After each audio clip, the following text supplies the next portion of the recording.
today we're going to be covering classification of animals. So kingdom Animalia. So we're going to need to learn a number of different phyla within kingdom Animalia, and then we're also going to get to know a few of the classes under phyla Chordata. So it's a lot of information. And a good place to start, and which a lot of the stuff we'll be covering, you can find in the classification of biodiversity notes in our Google Drive folder. So when you open that up, you'll see all of the different phyla that I've been, that I'm going to go over are listed in there with their information. You can print that out if you want, if you have a printer, or just have it handy and know that's a place you can go.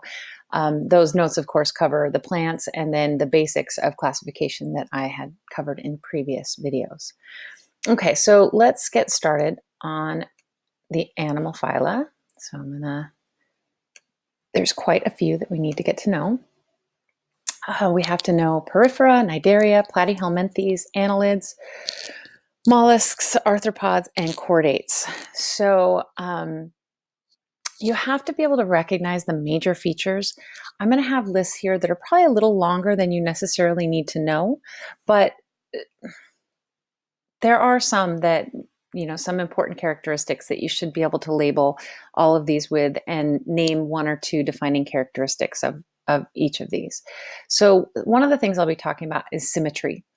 And we talk about symmetry as either being radial or bilateral. And so there's only going to be really one phyla that has radial symmetry that we're going to cover. And that's just where you could cut it like a pizza. You can cut it in any direction and it'll make two even halves. Bilateral is where you can cut it to make two even halves, but only in one way. So when you cut down the middle of this lobster, those two sides will be equal. But if you were to cut it in this direction, it wouldn't be. So you're going to hear the terms radial and bilateral symmetry. And then you're also going to hear cephalization. Cephalization, is when they have a head. And so this would not be showing cephalization, where this would be showing cephalization. So having a head, like when you think about mammals and a lot of the different animals that we look at, but not all animals have cephalization. So you'll start to see that. We're also going to look at whether they have a body cavity or not. And a body cavity, a name for a body cavity is called a coelom. And so this coelom is another thing that often gets used to characterize animals from being coelomates or acoelomates. And so some of them don't have a body cavity. So you'll see those terms. So true coeloms, when they have a body cavity that's, holding their internal organs and separating it. And so it's completely lined by tissue, whereas the acoelomates don't have that. Okay, Porifera, the first phyla.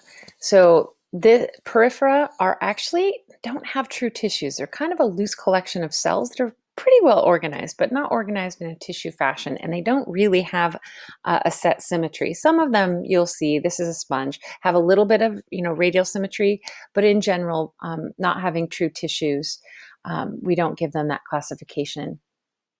They're sac-like structures, they're filter feeders, and they're kind of characteristic. If you look, they're filter feeders and they have these cool collar cells that bring water in. So you can see the water comes in here and then it filters out using these collar cells, and they'll take in the particles at once, and then this flagella will beat and moves the water up out. So you see they suck water in, they're filter feeders, and then send it out, and they capture their food using these cool collar cells. So this is Porifera. These are the sponges. And in fact, they got their name, as they were used as sponges, actual sponges, before we made synthetic ones. So people would go out and harvest these, and people would use these animals to scrub themselves in the bath. Cnidaria. This is an interesting, pretty diverse phyla. Cnidaria is like jellyfish, anemones, but it also includes the coral organisms, and they have radial symmetry. So you could cut these in any direction. They come in actually two forms, sessile, where they're rooted to something, or a medusa, where they're free floating. Some of these jellyfish actually have both a sessile and a medusa form. They They don't have a body cavity. They have two tissue layers, but with a single opening. But they don't have like this main body cavity that's like a tissue-lined body cavity. And something else that these guys have are nematocysts. They have stinging cells that help them capture their prey. So that's why you don't want to get tangled up with a jellyfish, because they can actually, sting you. Here's a little bit more on the details of them. You can see that they have this cavity here, but that's not a true body cavity. This is just kind of an opening. And so their food will come in here, they'll digest it and actually send it back out that same cavity. So you can see they've got a very simple body plan. And it includes hydras, corals, anemones, and jellyfish. Platyhelminthes, these are can be planaria, some cool worms that live in the ocean or in the water, and then they can also be the tapeworms. And these guys have bilateral symmetry, so you have to cut it down in one direction to get two even halves. They actually have some basic cephalization, like some eye spots, a little bit of sensory area. But they're technically unsegmented, even though flatworms can look like they're segmented, but those segments are a little bit different than what we can consider true segmentation. They actually don't have a specialized circulatory or respiratory organs because they're generally thin. So if a tapeworm is like living in your body, so let's say it attaches within your intestines, it'll be really long, and they're super thin. And so they're going to just be thin enough that they can absorb the nutrients that it needs on the out, from the outside and use it that way. And these little bits can break off and sometimes will have eggs in them. And so they can exchange their gases and excrete waste directly through diffusion with the environment. So they don't need to transport it with a circulatory system. They have a mouth, but that mouth is not generally used so much for obtaining nutrition. It's often used for like sticking to, adhering to the host. Here's another picture. So here's that kind of mouth of the hooker and suckers that'll stick in. And then here's the long body. And then it's so thin that it can exchange directly with the environment. All right, the annelids. Now these are the earthworms. So you've probably seen these in your garden. If you're maybe doing some gardening right now, it's the right time of year. And earthworms are quite a bit more complex. They have 3 tissue layers. So that means they actually have a body cavity. They have bilateral symmetry, and they have some cephalization, including a brain. And so you might have heard that you can cut an earthworm in half and it'll be 2 earthworms. That is not true because they have cephalization. They have a brain. So you're just hurting the earthworm. Don't cut it in half if you can help it. And they actually have a circulatory system and a nervous system and a digestive system. And something interesting, though, is that they are segmented and they move around through something called a hydrostatic skeleton. So one of these little segments will fill with water, and then the muscles around it can squeeze it and move that water to a different section. And that allows them to move the way we see worms wiggling around. Here's a look at the inside. So you can see they have a coelom, so they've got this body cavity. They have a circulatory system. They've got even a little brain, right, and a nervous system. So again, if you were to cut this in half, this side is not going to have the brain. And you can see the segments, and then it moves through this hydrostatic skeleton. Mollusks are a very, very diverse group of animals. So that they include the, slugs and snails, the bivalves like oysters and mussels and clams, but it also includes the cephalopods like the squids and octopuses. They all have bilateral symmetry. They have got true cephalization, so they have heads and a brain. They have a body cavity. They're coelomates, and they have really well-developed organ systems as well. And they have gas exchange that actually will happen through gills and in some cases rudimentary lungs. And they've got these soft, flexible bodies. They're not segmented.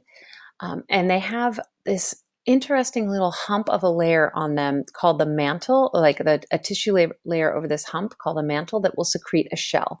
Now, not all of them, like a slug doesn't end up having a shell, but most of them do have a bit of a shell, but they all definitely have the mantle, which is this tissue layer that would be responsible for secreting the shell. Here's, you can see the mantle. It's that tissue layer that allows the shell to be secreted. And then of course, they've got cephalization, and they have, a nice little, they've got digestive and nervous systems and so on. The arthropods. Arthropods are anywhere from insects to millipedes to crustaceans like crabs and lobsters to the arthropods like spiders and ticks and mites. So they're also very diverse. In fact, there's more species of beetles within the arthropod, within the insect class than like any other species on the planet. Like they're so diverse. There's so many different types of beetles. So these guys have segmented bodies. They have jointed appendages. So they usually have many pairs of limbs and jointed appendages. They have a hard exoskeleton. They are also bilateral symmetry. They're coelomates. They have cephalization, but these are kind of some interesting extras: that segmented body, the hard exoskeleton, jointed appendages, and many pairs of limbs. And then we get the chordates. That's where we are. Mammals are in Phyla Chordata, and these guys are pretty diverse as well. There's some characteristics that make up chordates, and that includes this long list here. But again, bilateral symmetry, true cephalization. They've got the coelom and well-developed circulatory, nervous, digestive system as well.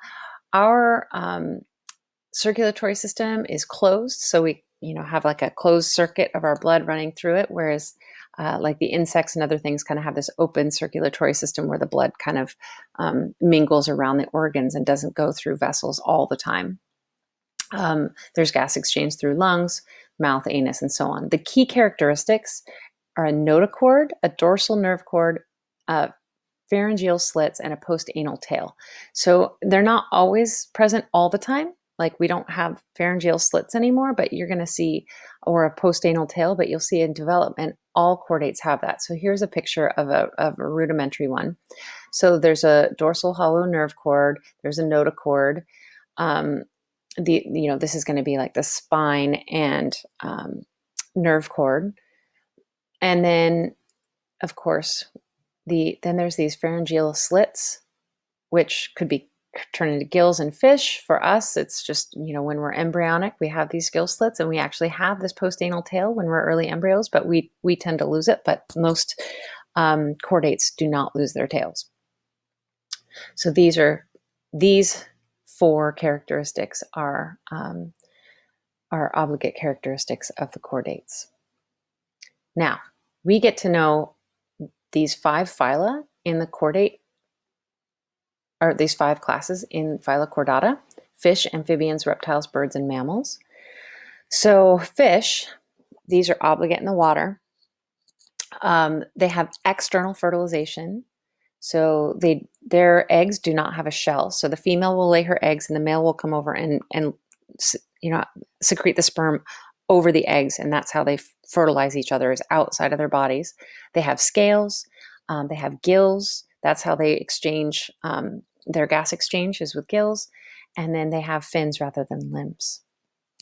Now, amphibians, these guys also usually have external fertilization. So the female will lay eggs, and then the male will secrete the sperm over the eggs. But they are not obligate in the water, but they do have this dual life cycle. So if you think about a frog, it goes from a tadpole larva in the water, but then is able to live on land. Sometimes they always stay in the water, and there are some exceptions that are always on the land, but they usually have this 2-stage segment. they have moist skin. They've got really underdeveloped lungs, and their skin is super moist, so they can actually do some gas exchange with their skin. And their lungs, even though they have them, they're not going to do all of their gas exchange there. So that's why you tend to think about amphibians as being a little bit slimy, because they tend to have moist skin. Amphibians include salamanders. It includes frogs and toads. Salamanders, frogs, toads, and newts. And it also includes these caecilians, which actually they don't have legs, but they evolved later. But amphibians are considered tetrapods. They have 4 limbs, right? So if you think about the pentadactyl limb, this is where we're starting to see that exist. Now, reptiles and amphibians are 2 different things. Salamanders are slimy and moist, salamanders and newts, but lizards are going to have dry, scaly skin. And most of the reptiles are going to be terrestrial. There are some, water snakes and other things like that, but they're generally terrestrial. They have scales. Now, instead of external fertilization, all reptiles do internal fertilization. So the fertilization happens within the body of the female through, copulation between male and female, and then the egg will be fertilized there and develop in the female before she lays the egg. And so their eggs have shells, and the embryo inside those shells will be protected and in an amniotic fluid. So we call reptiles, birds, and mammals are all what we consider amniotes, because the embryo are surrounded by an amniotic fluid. So their eggs, they lay eggs. They have a shell. It's not as hard as a bird shell, but it still has a shell compared to an amphibian and a fish. And they do gas exchange through their lungs. They don't have moist skin, so they can't do that gas exchange there. And they're tetrapods. They have 4 limbs. Now, snakes, we know, are an exception, but they had limbs at some point and lost their limbs through evolution. And birds are terrestrial, and they also, similar to reptiles, they have internal fertilization, and then the female will lay an egg, and the shells of bird eggs are hard. So, that's how we crack them when we're making chicken eggs for our breakfast. And instead of scales, they have their skin those scales have been modified into feathers. So they have feathers made of keratin. They do gas exchange through their lungs. Again, they're tetrapods, so they have 4 limbs. But they can fly, or that their front 2 appendages have evolved to be able to fly. Something new here is that they're endothermic, because all the others that we've been looking at are exothermic, meaning their bodies tend to adjust to the environment outside, where birds keep a constant homeostatic internal body temperature, similar to mammals. Okay, so again, they're amniotes, like reptiles and mammals, and instead of scales, they have feathers, and they are endothermic. Oh, and birds are living dinosaurs. Actually, they think out of all the species that are alive on Earth today, it's the birds that are the relatives of dinosaurs. So they think that they came from the theropods and had evolved, like the raptors, like velociraptors and other things. And they're the last ones to kind of be able to survive after the comet hit, or after the asteroid hit off the Gulf of Mexico. And when the dinosaurs went extinct, the bird lineage existed. So today, when you see birds, those are just tiny living dinosaurs. All right, and then there's the mammals. So mammals, terrestrial, usually. Of course, we've got whales and dolphins and also seals and walruses that are mammals that live in the water. But again, they re-evolved from land mammals. They have internal fertilization, both like reptiles and birds, but instead of laying eggs, the amniotic sac is inside the female, and they end up are viviparous. They tend to have live young. There are some exceptions, the monotremes, that's the duck-billed platypus and the echidna, because they do lay eggs, but most mammals have internal, viviparous. They have live young. Instead of scales or feathers, we have fur or hair. There's gas exchange through lungs. We're tetrapods. We're also endothermic. And another characteristic of mammals, which is not on this list, which should be, is that the females produce milk to feed their young. Okay, so that is our long, giant list of phyla chordata and all the classes within, or sorry, of the classes in phyla chordata, as well as all the different phyla that we looked at under class Mammalia.